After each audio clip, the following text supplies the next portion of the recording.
శాసనసభ్యులు బుచ్చే చౌదరి గారు ఏదో చెప్పాలని పేరు లేకపోయినా అడిగారు. అధ్యక్ష, రాజ్యాంగం కల్పించిన హక్కు 18 సంవత్సరాలు నిండిన ప్రతి యువకులు ఓటు హక్కు సంపాదించడం, టైం ఎప్పటికప్పుడు ఇవాళ ఏదైతే ఆర్డినెన్స్ ద్వారా తెచ్చిన ఈ పంచాయతీ సవరణ బిల్లును సమర్థిస్తూనే కొన్ని సమస్యలు కూడా మీ దృష్టిలో తెస్తున్నారు సార్. ఎన్నిసార్లు రివిజన్లు చేసినా కూడా ప్రతిసారి తప్పులు ఉంటానే ఉన్నాయి, చేర్పులు మార్పులు జరుగుతూనే ఉన్నాయి. ఎలక్షన్లు వచ్చిన ప్రతిసారి కూడా ఆందోళనలు గొడవలు జరిగేది కూడా దీనివల్లే జరుగుతున్నాయి. ఇవాళ ముఖ్యంగా పట్టణ సబర్బన్ ప్రాంతాల్లో కొత్తగా డెవలప్మెంట్లు వస్తున్నాయి సార్, అపార్ట్మెంట్లు వస్తున్నాయి, కొత్త లేఅవుట్లు వస్తున్నాయి.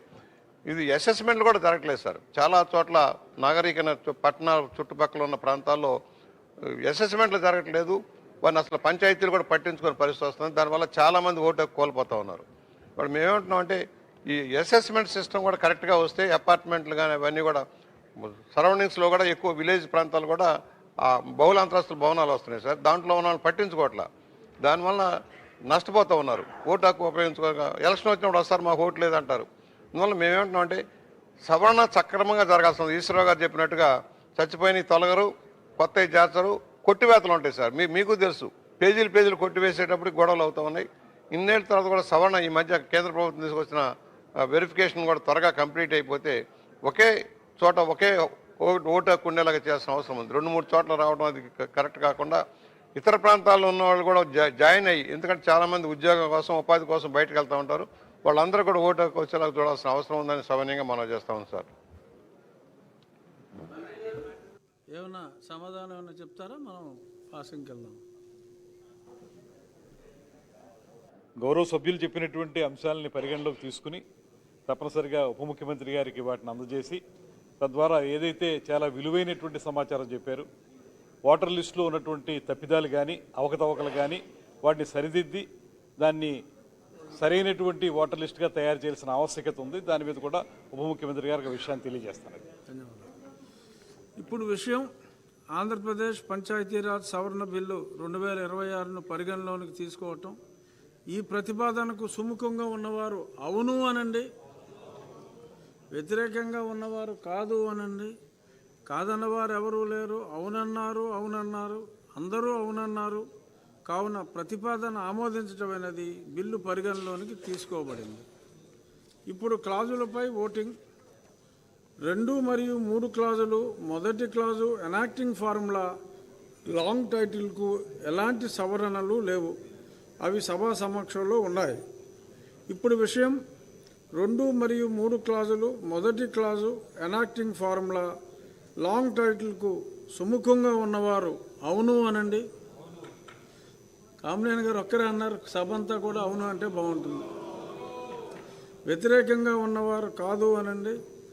అవునన్నారు, అందరూ అవునన్నారు. 2 మరియు 3 క్లాజులు. మొదటి clause enacting formula long title బిల్లులో భాగం అయ్యాయి. గౌరవ పర్యాటక శాఖ మంత్రి గారు ఆంధ్రప్రదేశ్ పంచాయతీరాజ్ సవరణ బిల్లు 2026ను ఆమోదించేందుకు అనుమతి కోరుతారు. The Andhra Pradesh Panchayati-Raj Amendment Bill 2026 be taken into consideration. ఇప్పుడు విషయం బిల్లును ఆమోదించటం. ఈ ప్రతిపాదనకు సుముఖంగా ఉన్నవారు అవును అనండి, వ్యతిరేకంగా ఉన్నవారు కాదు అనండి. అవునన్నారు, అందరూ అవునన్నారు. కావున ఈ ప్రతిపాదన ఆమోదించటమైనది, ఈ బిల్లును సభ ఆమోదం పొందినది.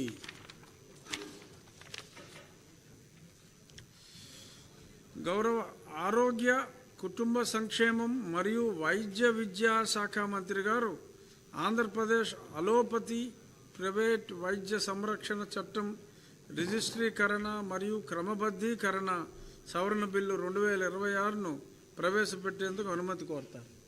Thank you, Speaker Sir. I move for leave to introduce the Andhra Pradesh Allopathic. Thank you, Speaker Sir. I move for leave to introduce the Andhra Pradesh Allopathic Private Medical Care Establishments Registration and Regulation Amendment Bill 2026. మంత్రి గారి ప్రతిపాదన సభా సమక్షంలో ఉంది. ఇప్పుడు విషయం Andhra Pradesh allopathy private వైద్య సంరక్షణ సంస్థల రిజిస్ట్రీకరణ మరియు క్రమబద్ధీకరణ సవరణ బిల్లు 2026ను ప్రవేశపెట్టడం. ఈ ప్రతిపాదనకు సుముఖంగా ఉన్నవారు అవును అనండి, వ్యతిరేకంగా ఉన్నవారు కాదు అనండి. అవునన్నారు, అవునన్నారు, అందరూ అవునన్నారు. ప్రతిపాదన ఆమోదించడమైనది. బిల్లు సభలో ప్రవేశపెట్టబడింది. దీని మీద చిరు చర్చ. ముందు మీరు ఏదైనా చిన్న ధన్యవాదాలు అధ్యక్ష. అధ్యక్ష, సంక్షేమ మరియు వైద్య విద్యాశాఖ మంత్రి గారు ఆంధ్రప్రదేశ్ అలోపతి ప్రైవేటు వైద్య సంరక్షణ సంస్థల రిజిస్ట్రీకరణ మరియు క్రమబద్ధీకరణ సవరణ బిల్లు 26ను పరిగణలోకి తీసుకునేందుకు అనుమతి కోరుతారు. ధన్యవాదాలు అధ్యక్ష. ఈ బిల్లు ముఖ్య ఉద్దేశాలు ఏంటంటే, రాష్ట్ర ప్రభుత్వం ఆంధ్రప్రదేశ్ అలోపతి ప్రైవేట్ వైద్య సంరక్షణ సంస్థల రిజిస్ట్రేషన్ మరియు క్రమబద్ధీకరణ చట్టం 2002ను రూపొందించింది. ఈ చట్టం అలోపతి చికిత్సా సంస్థలకు మాత్రమే వర్తిస్తూ ఆయుష్ సేవలను అందిస్తున్న సంస్థలకు వర్తించదని చట్టం పేరే సూచిస్తున్నది. దేశంలోని అన్ని వైద్య సంస్థలు అందించాల్సిన కనీస ప్రమాణ సౌకర్యాలు మరియు సేవలను విస్తృతపరిచే దృష్టితో భారత ప్రభుత్వం వైద్య చికిత్సా సంస్థల రిజిస్ట్రీకరణ మరియు క్రమబద్ధీకరణ చట్టం 2010లోని 23వ కేంద్ర చట్టంను రూపొందించింది. ఆంధ్రప్రదేశ్ రాష్ట్రంలో ప్రస్తుతం ఆయుష్ వైద్యుల కోసం ఒక చట్టం అమల్లో ఉంది. ఆంధ్ర ప్రాంత ఆయుర్వేద మరియు హోమియోపతి వైద్య ప్రాక్టీషనర్ల రిజిస్ట్రేషన్ చట్టం 1956. అయితే ఇది సంస్థాగతంగా అర్హులైన ఆయుష్ పట్టభద్రుల రిజిస్ట్రేషన్ మాత్రమే వర్తిస్తుంది. ఆయుష్ వైద్య చికిత్సా సంస్థలకు వర్తించదు. శిక్షణ లేని, అర్హత లేని వారు నిర్భయంగా ఆయుష్ వైద్య పద్ధతులను ప్రాక్టీస్ చేయడం రాష్ట్రంలో నేడు ఆయుష్ సమాజం ఎదుర్కొంటున్న అతిపెద్ద సవాల్లో ఒకటిగా ఉన్నది. తద్వారా ఆయుష్ వైద్య పద్ధతుల యొక్క ప్రతిష్ట మరియు ఖ్యాతికి కలంకం కలుగుతున్నది. ఆయుష్ వ్యవస్థల కోసం చట్టబద్ధ పర్యవేక్షణ నిబంధనలు లేకపోవడం వల్ల రాష్ట్రంలో ప్రత్యేకించి మహమ్మారి ప్రబలినప్పుడు ఆయుష్ సేవలు పేరుతో పెద్ద సంఖ్యలో క్లినిక్లు, ఆసుపత్రులు పుట్టగొడుగుల్లా వెలుస్తున్నాయి. అందువలన అన్ని ఆయుష్ క్లినిక్లు, డిస్పెన్సరీ, థెరపీ కేంద్రాలు, వైద్యశాలను రిజిస్ట్రీకరణలోకి తీసుకొచ్చి అనర్హత ప్రాక్టీషనర్లు మరియు నకిలీ వైద్యులు ప్రజల్లోకి వచ్చి వ్యాధులు నయం చేస్తామని చెప్పడాన్ని నిరోధించడం కోసం వైద్య చికిత్సా సంస్థల రిజిస్ట్రీకరణ మరియు క్రమబద్ధీకరణ చట్టం 2010లోని 23వ చట్టం యొక్క పరిధిలో ఆయుష్ పద్ధతులను చేర్చాలని ప్రభుత్వం నిర్ణయించింది.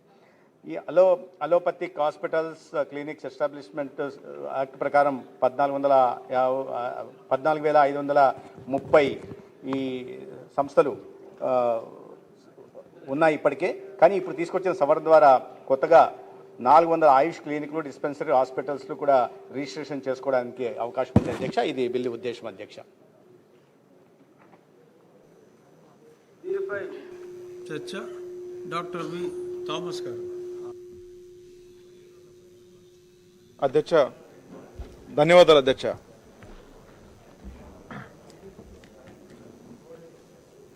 రాష్ట్ర ప్రజల ఆరోగ్య భద్రతను మరింత బలోపేతం చేయడానికి తీసుకొచ్చిన ఈ సవరణ బిల్లు ఎంతో ప్రాముఖ్యమైనది అధ్యక్ష.